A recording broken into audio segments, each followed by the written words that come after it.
Maritime disasters and offshore incidents only come into the domain of the general public if and when they impact operations on the mainland. India is the 16th largest maritime country in the world with a coastline of about 7,517 kilometers. Since about 95% of India's trade by volume is via the maritime route, it becomes imperative to look at the safety and security of our seafarers, the challenges the industry faces, and the reforms which the sector desperately seeks from the government bodies and those who are currently engaged in related trade. As the seaborne trade along and off the Indian coast is set to grow phenomenally, the consequences of accidents and the impact are going to be catastrophic. It is better that we are prepared in three counts. The immediate response is the short-term answer. Compensation is the medium-term solution. Relearning and preparedness is the long-term compulsion. In this important and critical episode of India Risk Report, we look at highlighting the implications offshore disasters have, not just on the ships and the immediate environment, but to the wider economic growth of the country. Hello and welcome to another episode of India Risk Report. And we are in this episode going to look at offshore incident management, focusing largely on the shipping industry and the coastal ports that are in India, and how the shipping industry works towards a plan, as it is a highly regulated industry, because 90% of the world's trading is carried out by the shipping industry. But the shipping industry has come in for a certain amount of criticism of late because of one or two incidents. But the key question is, how well prepared are we for the challenges that lie ahead in the shipping industry and in our coastal and port areas, particularly in the light of the fact that much of India's economy depends on the imports that we get through the shipping industry, and as we are wanting to enhance our export capabilities, again, the shipping industry will play an extremely important role. And we have two experts who are going to throw more light on what the industry does. We have Captain Rajesh Deshwal with us on the show, who is the CEO of Darya Shipping, and welcome back once again on the show. And from Mumbai, we have another maritime expert who is joining us, Captain Kapil Dev Behel. Welcome on the show, sir. Thank you, sir. Right. Captain Deshwal, I will ask the first question of you, and that is that it is said that some of or most of the incidents and the negative publicity that has been thrown on the shipping industry is largely because of the human element in maritime accidents. Now, is that really, in this era of high-tech, being such a dominant force in virtually all aspects of our life, how is it that such an important aspect of our economy, of the world economy as shipping, is still extremely dependent on the human element? Well, I would like to start with a brief background on the shipping industry, rather the petroleum industry, because shipping to a great extent involves petroleum, movement of petroleum products also. So we have the petroleum industry divided into three major components, which is upstream, midstream and downstream. And each of these stream is a highly sophisticated segment in itself, which is manned by experts, mariners and technicians. And the answer to your question is yes. Majority of the incidents that have happened can be contributed to the neglect or to the incompetency of the human element.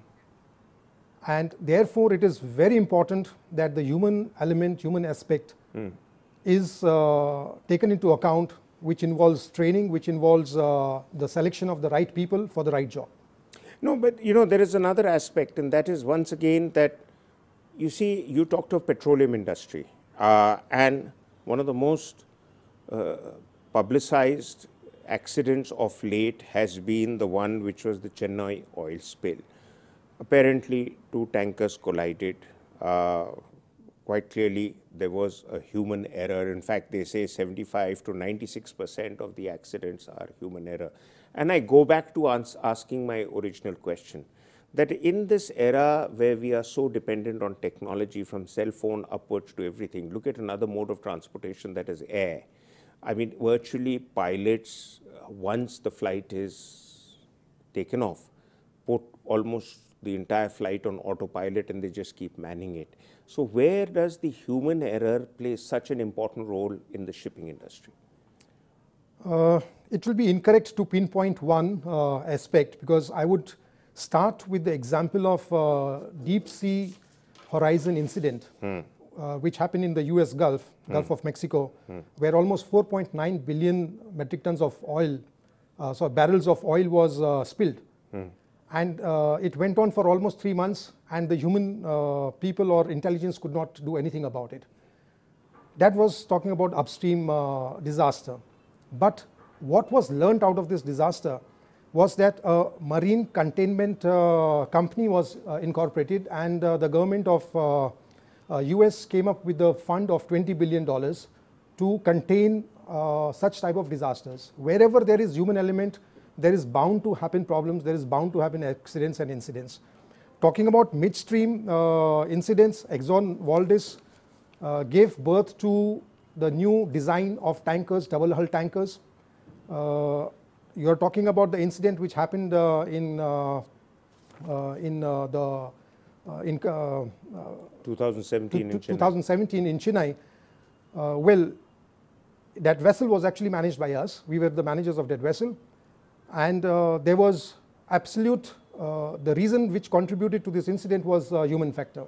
Okay, okay. I'll go to Captain Behel now in Mumbai. Captain Behel, since you are a maritime expert, do you accept the line that Captain Deshwal has taken in terms of the human error leading to much of the maritime disasters, and in an era where we are so dependent on technology, why are we not being able to graduate beyond dependence on human capabilities and make a lot of such accidents a thing of the past? So that's one. The second aspect which is connected with that is that India seems to be more in a reactive mode to dealing with accidents and incidents. Why is that so? Aren't we now in an era where the industry, as they say, is so highly internationally regulated? Why are we slow in reacting to international norms and standards? To answer your first question, I fully endorse the views of Rajesh. There is no doubt that the human element is the single largest factor in causation. And this has been brought out and highlighted in several authentic documents, including the P&I clubs abroad, the insurance industries, who are very closely monitoring the cause, because they are the ones who eventually financially pay for the damages. So I fully endorse that. As regards your second question, my personal view in this matter is that India is, the maritime domain awareness is very poor, in the sense the Indian public is generally unaware of the role and the importance of the maritime sector. The only time it comes into limelight is when there is a disaster. So the other important aspects of the maritime industry are very seldom highlighted. For example, we talk of electrifying all the villages. Where did the coal come from? The coal is transported by ships. We talk of the largest refineries in grassroots refinery in the world being built. The crude column, which is 1,000 tons, and vacuum distillation column, which is 70 tons, those are transported by ships. So, in all fairness, in this country, we have a psyche almost of a landlocked country, not of a global outreach and a coastal country. So, there needs to change a perspective, and I think to a large extent, the maritime industry is to blame for not highlighting the accomplishment and letting the press take hold of the disasters only for newsworthy items. Well, very important point that is raised, that the maritime industry in itself needs to highlight their accomplishments instead of waiting for bad news to hit them on their face, as it were. You talked about the Chennai oil spill and that your company was involved with it. So what were your major takeaways from there? This segment is not something to be left alone to the seafarers or the organizations who are operating the vessels. The nation has a major role to play in management of these disasters, in supporting the industry per se. In India, we, unlike US, where we have the Oil Pollution Act 1990, which came into force after the Exxon Valdez incident, we don't have any such act particularly to address these issues, although we have the National Oil Spill Disaster Contingency Plan, which came into being in 1993, which gave a little bit of clarity and also gave authority to the Indian Coast Guard as the center of coordinating authority in case of an oil disaster. Now, there is a lacuna here because there is no clarity as such. You're asking about the incident, what happened in Ennore, in Cochin, in Chennai. The vessel, after collision for 3 days, and in spite of sending a distress message, was not addressed. So she continued to discharge her oil from the leaking tanks for a good 3 days, and there was nobody to actually address and support the team and support us, the managers, and everything was left to us to manage. So really it's a case of typical government lethargy when it comes to dealing with something that doesn't really affect the government immediately, maybe the long-term impact on the environment. But Captain Kapil Dev, I want to ask you, you mentioned in your last interjection about insurance and the financial support that the Indian shipping industry could really factor in terms of future disasters. Can you highlight what is it that your immediate expectations are? All right. Before I answer that question, I want to quickly add to what Rajesh just mentioned about the National Oil Spill Disaster Contingency Plan. So earlier on, we had a very crisis management approach and an ad hoc approach to spill management and disaster management. Ever since Coast Guard has been appointed as the nodal agency, I find that the plan itself is very implicit. It is covers the entire gamut of operations. The only lacuna here is that the implementation is still lacking. So, for example, the NCP, DCP actually, NOS DCP actually requires support from the terminal, then the state machinery, and finally the Coast Guard. So, whereas the major ports in this country seem to have got their act together and implemented to a large extent, the other non-major ports, the private ports spread all across the country, still do not have any plan which is being seen as an implemented strategy that the Coast Guard envisaged. So I think to a large extent this plan is now still on paper, and we still have a long way to implement what the Coast Guard envisaged. As regards the second question on insurance, essentially the insurance is in two aspects. One is hull machinery, which are property insurers, and India is self-sufficient in that. We have a robust insurance industry comprising both the public sector, the 4 major public sector companies, and a host of private sector joint venture companies. So we have a fully functional and, if you ask me, very competitive hull and machinery that is a property insurance market industry in this country. However, when it comes to liability insurance, we are still largely dependent on the overseas market for various reasons, as such, our dependence doesn't cause any difficulty operationally. It's just a question of India not having its own liability insurance market, and we having to remit foreign exchange funds to companies in Norway, US, and UK. But that is the only difference. We are fully functional in terms of hull machinery and property insurance. Well, very important points have been brought out by both of you in the first half of this discussion, and we are quite clearly looking at the challenges that the shipping and maritime industry faces, particularly in the light of so much of the economy being dependent on imports, through the shipping industry, and also when India is wanting to expand its ability to both import and export more extensively. But more of that after break, when we will also look at what are the other challenges that the coastal areas and the coastal security and maritime security continue to pose, both for the Indian economy and more specifically for the shipping industry. But that after break.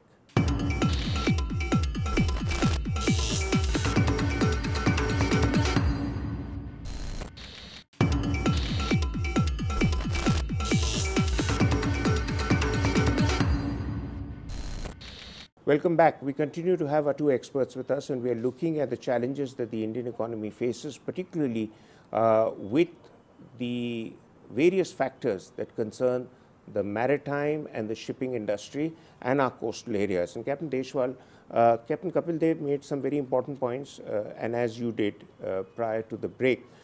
But one of the issues that has been coming up for consideration is the thing that many of our ports, and Captain Kapil Dev did talk about the fact that, you know, while some of our bigger ports are adopting measures to sort of cope with the international norms, but there are multiple smaller ports which neither are adopting measures nor is the government in a proactive mood to try and sort the issues out. So we have a risk of lots of ships running aground in ports. I believe even in Mumbai port, there was a case when the port had to be closed for almost a week when some ships had run aground or there was an issue there. And this is can lead to both an environmental challenge. At the same time, it can lead to disrupting a lot of import traffic on the ports. There was a case even in, whether it was in the port or on the coastal areas of Goa, a very big ship had gone and run aground. So, A, is this the norm everywhere in the world and we are not any different? Or is it because there is some mismanagement at some level, whether it's the body on the ports that doesn't give the right guidance to the ships, or the ships coming too close to an area where they're not going to be able to get out of? What is really the problem? I would quickly like to add a point to what Captain Bahel said. Just like in US, there is a fund of $20 billion created by the US government to counter such exigencies. In India also we should have some sort of funds. India being one of the largest contributor to the CLC convention. There's a huge amount of money which goes because of the Indian tonnage outside. But when it comes to using this fund in India for cleanup operations or for disaster management in India, then we have to literally beg these agencies to bring in the fund in India. Also, Coast Guard does not have the liberty to utilize funds, resources, whatever one may say, in case of a disaster management. They are pretty much bound by a lot of processes and difficulties in place, and they literally don't have any funds to manage disasters. So these are 2 points which needs to be addressed. They should be given some sort of open hand to manage the funds. Okay, Captain Bahel, I know you'd like to comment on something that Captain Deshwal has just talked about, but equally important, I just want to add another question, and which is that figures in 2012 illustrated that in the 4 years preceding that, there were 153 maritime accidents that occurred on Indian coast, and 66 people died in those mishaps, with 78 ships involved in these accidents having Indian flags.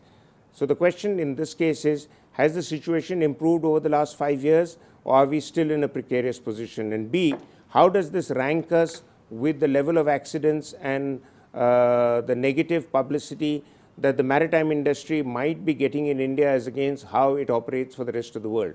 In answer to your first question, Mr. Raza, there is no doubt that there has been significant improvement in our operational preparedness and our ability to tackle disasters and maritime contingencies.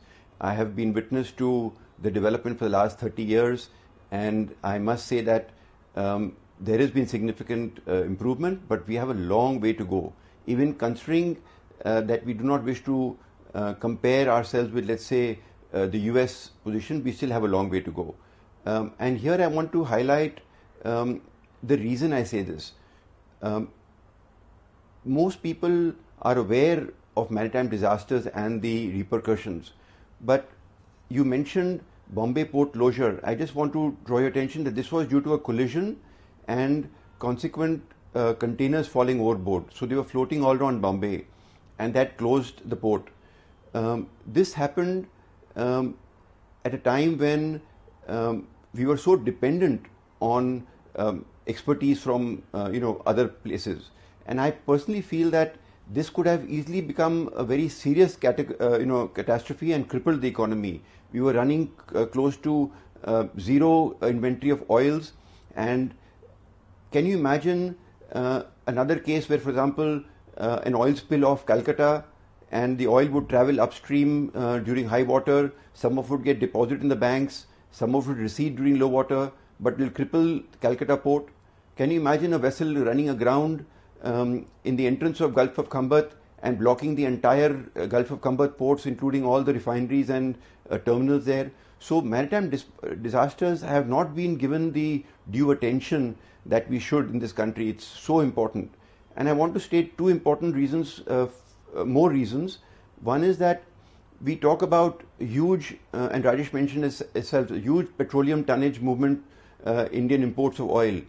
But we shouldn't forget that in addition to the 200 plus tons that we import, there is 400 million tons of oil moving along the coast of India, moving from, let's say, Middle East to Far East. And we are still susceptible to damages if anything happens to those vessels. And particularly important is the Gulf of Kutch. I think this is the single most sensitive area that we need to be careful about. I just want to say that the Company of Master Mariners of India, which is the sole association of master mariners, has done a lot of work on this field. Under the chairmanship of Captain Philip Matthew, who's the master, we have submitted to the government our response to the merchant shipping bill and also to the National Oil Spill and Disaster Contingency Plan.